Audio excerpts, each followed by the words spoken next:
नमस्कार, मैं हूं जितेंद्र सिंह चौहान और आप देख रहे हैं Sagwara live news YouTube channel.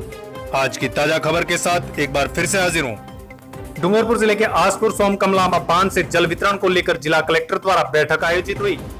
जिला कलेक्टर सुरेश कुमार ओला के सानिध्य में सोमकमलांबा बांध के सभागार में हुई बैठक, जिसको लेकर किसानों ने नहरों के मरम्मत संबंधित व फसलों के संबंध में जानकारियां दी। इस विषय को लेकर जिला कलेक्टर ने संबंधित विभाग को निर्देशित भी किया। काश्तकारों को विशेष अनुरोध करते हुए कहा कि वे जल का सदुपयोग करें। प्रत्येक काश्तकार द्वारा पानी लेने से पूर्व खेत में क्यारियां बनाई जाए, अन्यथा सिंचाई नियम 22 सेक्शन 36 के अनुसार 25% अतिरिक्त सिंचाई कर वसूला जाएगा। उन्होंने बताया कि इसकी पालना कठोरता से की जाएगी।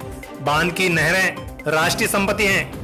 काश्तकार द्वारा नहर का पानी कम ज्यादा करना, गेटों से छेड़छाड़ करना, हानि पहुंचाना, नहर में सेंध लगाना और तोड़ना इत्यादि कानूनन अपराध है। कानून का उल्लंघन करने वालों के खिलाफ नियमानुसार कार्रवाई की जाएगी। इस अवसर पर उपखंड अधिकारी प्रवीण कुमार मीणा, तहसीलदार गौतम लाल कुम्हार, सिंचाई विभाग के समस्त अधिकारी, विकास अधिकारी, कांग्रेस विधायक राइया मीणा, ब्लॉक अध्यक्ष करण सिंह चौहान, कांग्रेस महामंत्री मणिलाल जोशी एवं कई प्रशासनिक अधिकारी एवं किसान उपस्थित थे। आसपुर से हमारे सहयोगी दिनेश सेवक की रिपोर्ट। क्योंकि सीमेंट का पानी गिट्टी को छोड़ दी है, रेत निकल चुकी है आपकी, ये मैं साफ बता रहा हूँ। क्योंकि मैं बोलता हूँ जो मारावल साहब उस टाइम में चित्तौड़ से आए थे, नसवन सिंह जी, और साबला में क्या कमला में मकान बनी रही है बांसवाड़ा में, बड़ा दुख है मने ये पानी कारे पुगे ये हुई है स्थिति भाई साहब के। तो ये अपन विषय में अपन लोगों ने ध्यान नहीं रखा, हम नहीं निकालेंगे अंदर, तो जानवर भी है। मैं आपको और भी बता रहा हूँ, इतने काश्तकार ये मजदूर माइनिंग तो जानवर जो करना पड़ेगा, करेंगे। जैसे नरेगा में काम करेंगे, कर रहे नहीं कर रहे ऐसी बात है। कहीं कहीं दिक्कत भी आती है, लेबर मुद्दे की बात है। और ये गुजरात में जो भर रहे ने देखा है नहरों में जाकर के वह निकाल रहे, वैसी कोई मशीन हो तो ये केनालों में मिट्टी साफ हो सकती है, मलबा साफ हो सकता है। यही मैं आपसे निवेदन करता हूँ। ज्यादा मैं आपका समय लेता हुआ सभी साथी की ओर से, जनप्रतिनिधियों की ओर से 13 या 14 ग्राम पंचायत हो गई है। वहाँ पे पूरा क्षेत्र जो हमारे विधायक महोदय उसी क्षेत्र से हैं, वहाँ पूरे क्षेत्र में हमारी बिकाबरी नहर का पानी जाता है, जो माई से कंसल्टेड है, और उसके एएन एचएन सागवाड़ा में बैठते हैं। हमने कई बार भी मांग की उसके, तो हमारे एएन हेडक्वार्टर यहाँ हमने पार्टी से भी कई बार लिख के भेजा है। उनका एक एएन हमारे यहाँ साबला में बैठने चाहिए। और वितरण के समय, जल वितरण के समय सर क्या होता है कि ये लोग हम लोगों को समय समय पे पानी खोलते हैं, कभी कभी उनकी वजह से बंद कर देते हैं उस क्षेत्र से। इस वजह से भी हमारा उस क्षेत्र में, क्योंकि हमारी 14 ग्राम पंचायतों को बहुत बड़ा क्षेत्र है और पूरी ग्राम पंचायत को पानी वहां से मिलता है, इसलिए माई के अधिकारी को भी सर जब भी मीटिंग करते हैं उसमें हमारे यहाँ के जनप्रतिनिधि को और विभागीय अधिकारी को बुलाए जाए। और उसमें भी नरेगा में अगर कोई डिमांड आई हो तो सर उसमें भी स्वीकृत निकले, ताकि उन लोगों की भी जो सेल वगैरह है ये सफाई हो सके। ये आपसे निवेदन है। जो लगभग हर महीने में आते हैं, उनके माध्यम से राज्य सरकार को प्रस्ताव भिजवाए जाएंगे। और यहाँ से जनप्रतिनिधियों से भी मैं कोशिश करूंगा कि वो अपने अपने लेटर्स के माध्यम से सरकार के ऊपर रिक्वेस्ट करें, उनको कहें कि हमारे किसानों की ये बड़ी मांग है। तो कहीं ना कहीं सब मिलकर प्रयास करेंगे तो सफलता अवश्य मिलती है।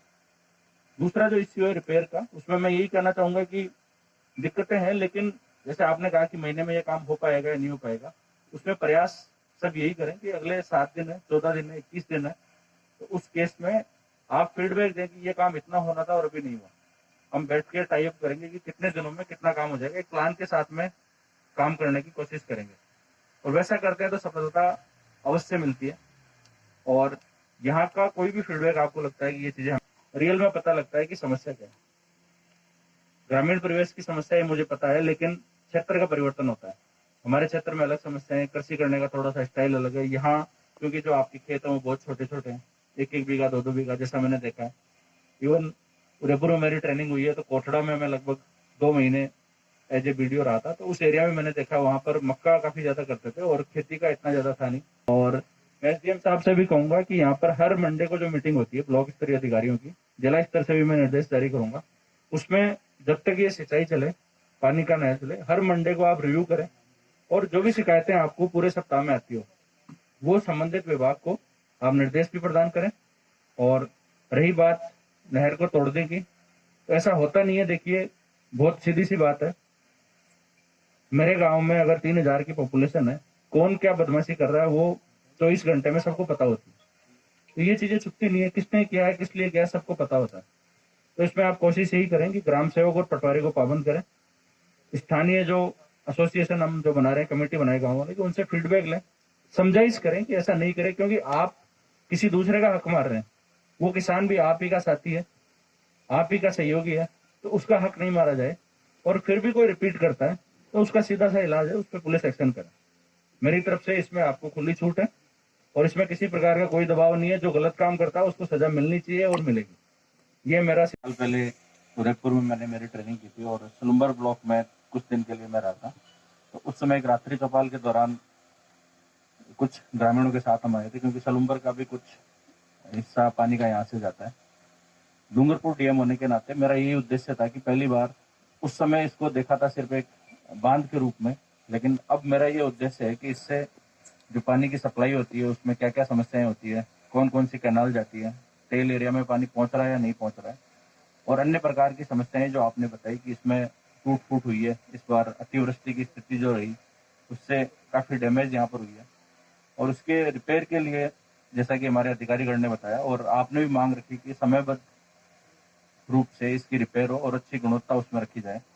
साथ ही आपने एक सुझाव भी दिया था कि इसमें नरेगा से कहीं ना कहीं और एक्स्ट्रा सैंक्शन दी जाए ताकि काम को स्पीड अप किया जाएगा। तो उसमें मैं आपको आश्वस्त करना चाहूंगा कि नरेगा में सैंक्शन के लिए कोई इश्यू नहीं है। आज ही हम हमारे जिला परिषद सीईओ से चर्चा करेंगे और जो डब्ल्यूआरडी के ऑफिसर्स है इनसे टाई अप करके जल्द से जल्द एक्स्ट्रा सैंक्शन जो रिक्वायर्ड होगी काम करने के लिए वो अवश्य जारी करेंगे।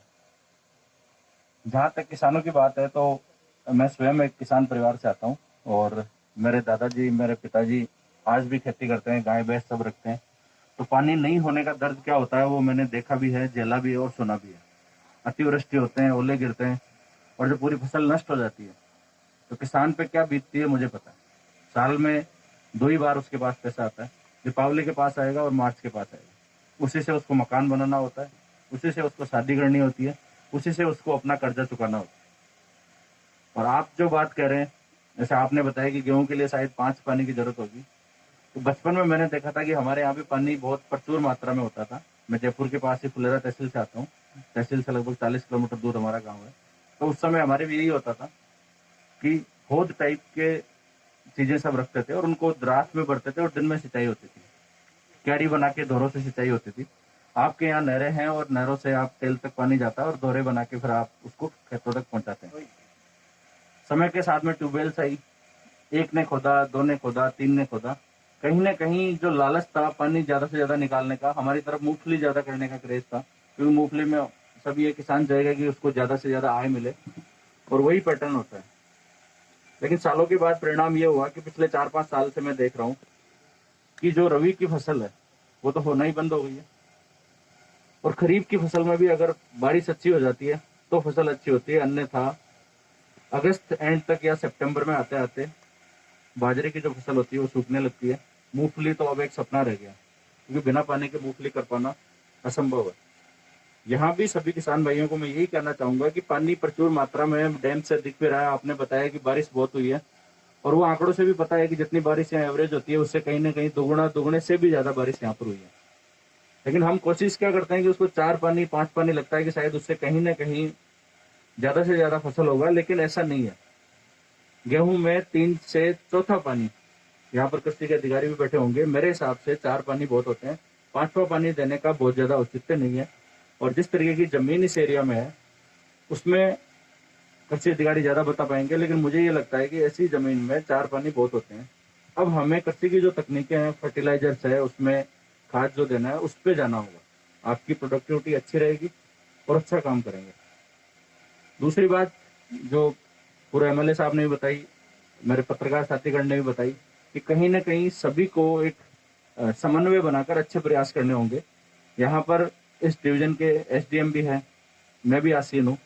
ऐसी कोई भी फीडबैक आपको देना हो तो आप वो चीज मेरे नोटिस में भी ला सकते हैं। ऐसा नहीं है कि यहाँ एसडीएम साहब तो क्या बताएंगे, जिला कलेक्टर का भी ये काम होता है। तो आप में से कोई भी अप्रोच मेरे ज्यादा जानकारी के लिए आप हमारी वेबसाइट विजिट कीजिए www.वागड़लाइव.in या प्ले स्टोर पर वागड़ लाइव एप्लीकेशन सर्च कीजिए। आप हमारे चैनल पर विज्ञापन प्रसारित करवा सकते हैं।